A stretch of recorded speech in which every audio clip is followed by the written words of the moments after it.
Hey guys, it's Mike. I'm doing your walkthrough here at 4742 Juniper Farm. And let's go ahead and take a look. I already gave you a quick overview of the neighborhood. Like I said, it's a little bit lower income, but it's not in a bad crime rate area. And if you want to hear more of what I had to say on it, the last video that I showed you guys was on that. The exterior, you'll see that needs some cleaning, but it looks like it's in generally good condition. There is some separation here on the wood at the bottom. That's something that can be fixed relatively easily.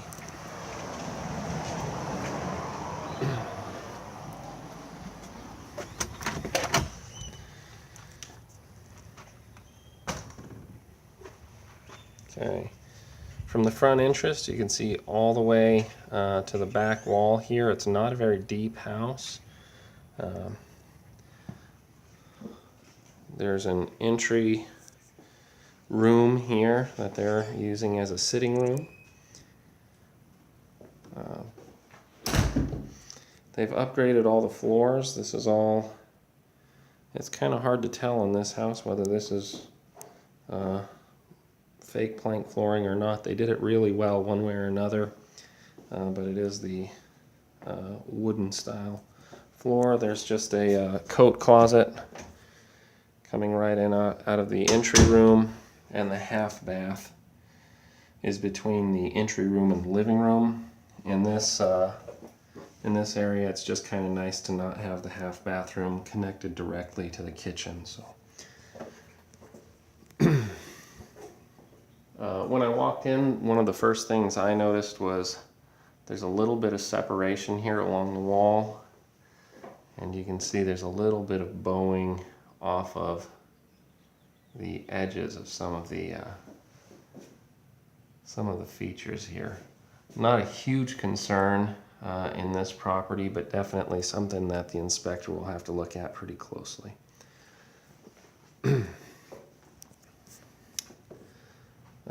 You can see here in the living room we're separated. This is not an open floor plan exactly, but it's sectioned off in open compartments here. The living room and the sitting room are together, and it's a pretty decent sized living room. You can see they have a full couch and love seat and a chair over here, so there's enough room for furniture and television setup.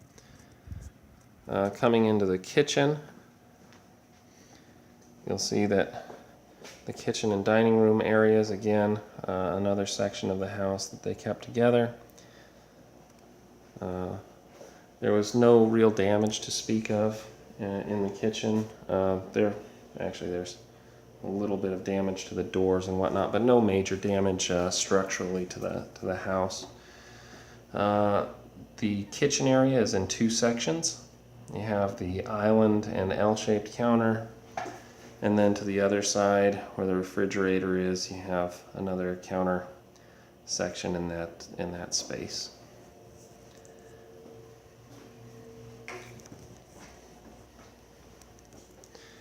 The laundry room is right off the dining room.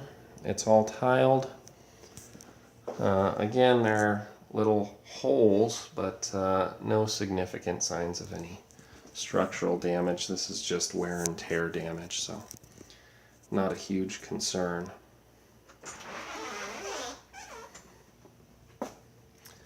The garage is finished,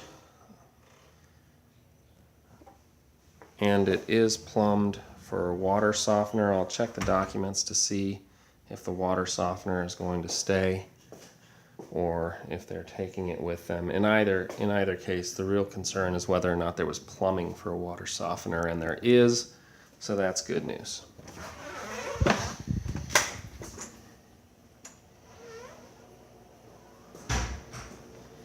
I'll go ahead and show you the upstairs before we come back outdoors. The staircase is carpeted. Most of the upstairs is carpeted.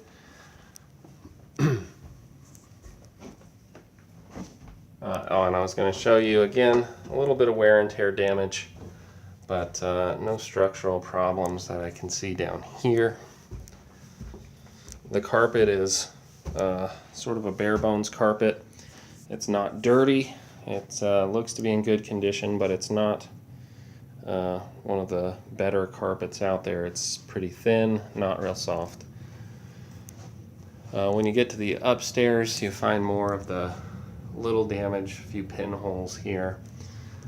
The first bedroom, they put in the wooden floors here, and you can see it's a strange color scheme. Again, more wear and tear damage. This is just paint. I was looking at it, I thought it might have damaged the drywall underneath, but it seems to just be paint here. There's a window ledge off this first bedroom. That's kind of a nice feature, and it has a walk-in closet. In the hallway, you'll see a few cracks here. These are smaller cracks than we've been seeing in the other house, but again, this house doesn't have a whole lot of signs of structural damage, so this could just be a drywall crack. There's no systemic cracking throughout the house, so that's something that we should let an inspector make a call on. It doesn't look to be an area of concern. The second bathroom upstairs is a full bathroom, single sink, full mirror, and just a standard shower. I was going to point out that above the shower you can see there's damage here. This is moisture damage. Probably someone in the house likes to use the steam from the shower to, fog themselves up. But this is not a structural issue so much as just water damage from people not keeping the fan on. It is equipped with a fan, and you can see there's a little bit of damage here, but this is all caused by water and not venting the bathroom while you're showering. So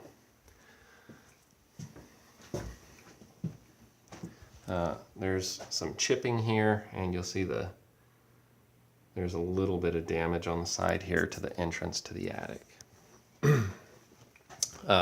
Here's a second return for the air conditioner.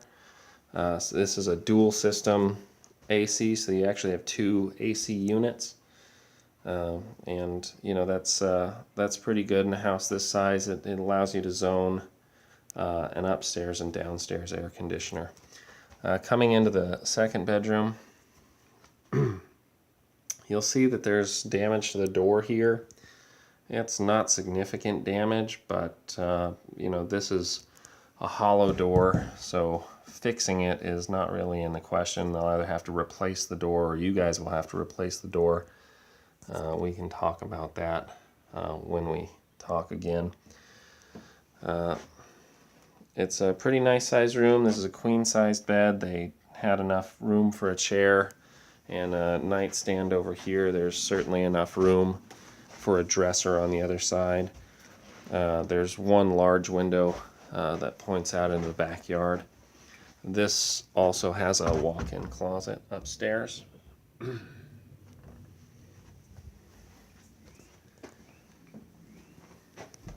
It's a solid railing all the way around the staircase, so not that it's a concern for you because you don't have any children, but if you did, that's a nice feature. It also helps when selling it to families. Here's the third bedroom upstairs. It's a much larger room than the other two. They could have easily put this full-size dresser anywhere they wanted on any side of the bed, and there still would have been ample room. So this is a queen-size bed. There's a full bedroom set in here, and there's still lots of room. This bedroom faces out onto the street, and most of the view is blocked by the tree in the front yard. Unlike the other rooms, this is a reach-in closet. Largest room, smallest closet. Can't really do anything about that.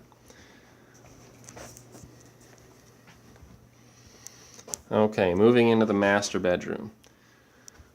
The master bedroom is quite a bit larger than the last room we came out of. There is some repair work. You'll see the discoloration there. That's from where they repaired the walls and weren't able to match the paint. Not a huge concern, but you know, this is just bad touch-up work, really. You can see there's putty here and there's some putty down here with the other places too, but they did patch it up, and easy enough to paint over the whole thing if you wanted to make it uniform. As you can see, this is a king-size bed in this room. There's a full-size dresser with mirror. There's a chest with a TV on it. The king-size bed fits between the two windows, and they have a walk-in closet as well. It's a little bit larger than the last walk-in closet, but it's not anything incredibly impressive. This room is carpeted. Moving into the master bathroom, there's a double vanity and a full wall mirror here. You'll find it's pretty common in this price range. This one does have a garden tub with jacuzzi pipes there, and on the opposite side there is a stand-up shower. There's a separate door hiding the commode, and well, it seems to be an older unit. There doesn't seem to be anything wrong in this bathroom.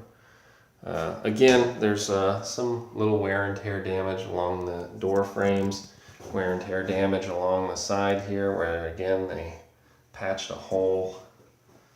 It's the older style door frames, but generally the house is in really good condition. All the stuff is just maintenance issues. I don't see any indication that there's structural damage anywhere in the rooms, so I would say that this is a really safe bet for the price. I also think that you're going to find some competition in this house if we're not able to get them to commit pretty quickly. You can see there's an architectural feature here. If you wanted to put something in your front window, they put a vase there.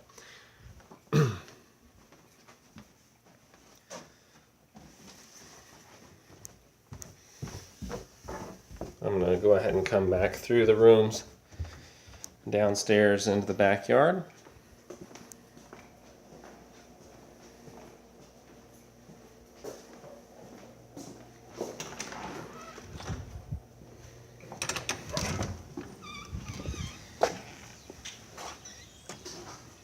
Give my camera some time to adjust here.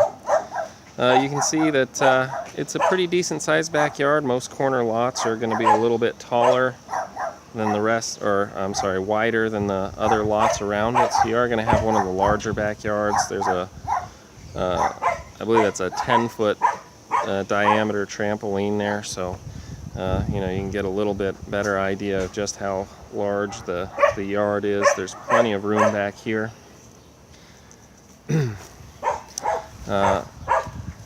There are some cracks in the brick, but they are linear cracks that were put there by the builder, not shifting cracks. I've walked around the base here of the house. I don't see any indication of vertical cracking, but they do have a newer layer here. So like I said, we're going to have to get an inspector to take a look and make sure there's nothing hiding underneath that base. Again, another vertical crack. Again, this isn't a deterioration crack. This is a crack put here by the builder. It looks like they tried to caulk it. I'm not sure if that was done by the builder or the residents. This is probably the only sign here is the gap that spreads a little bit farther between the window area and the wall. This is probably the only sign that I've seen in the house that would indicate any kind of shifting in the foundation itself. But you know, if this is a release area that they put in as part of the construction, then that just means that it's doing what it's supposed to do. So again, that's something that an inspector is going to have to give you a final word on. I don't see a huge issue, and you can tell here that there is just a lot of foundation. Foundation this thick is going to be pretty hard to compromise, but that doesn't mean that it can't be compromised. So we'll see. Again, you'll see the relief over here off of the porch. It really hasn't separated at all from the house, maybe half an inch or so. You can see the leg of the chair here. However wide that leg of the chair is, it's about, I don't know, a millimeter or two thicker than that.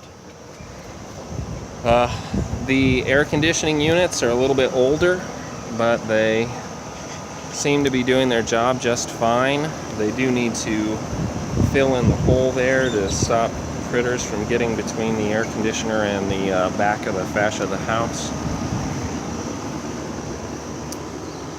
Again, another relief line. I believe it's a relief line. And the vents from the bottom of the house here. So overall impression is this is a house that's selling under value, and it's in pretty good condition. As long as an inspector checks out the foundation and doesn't find any problems with it, I'd say this is a really good investment.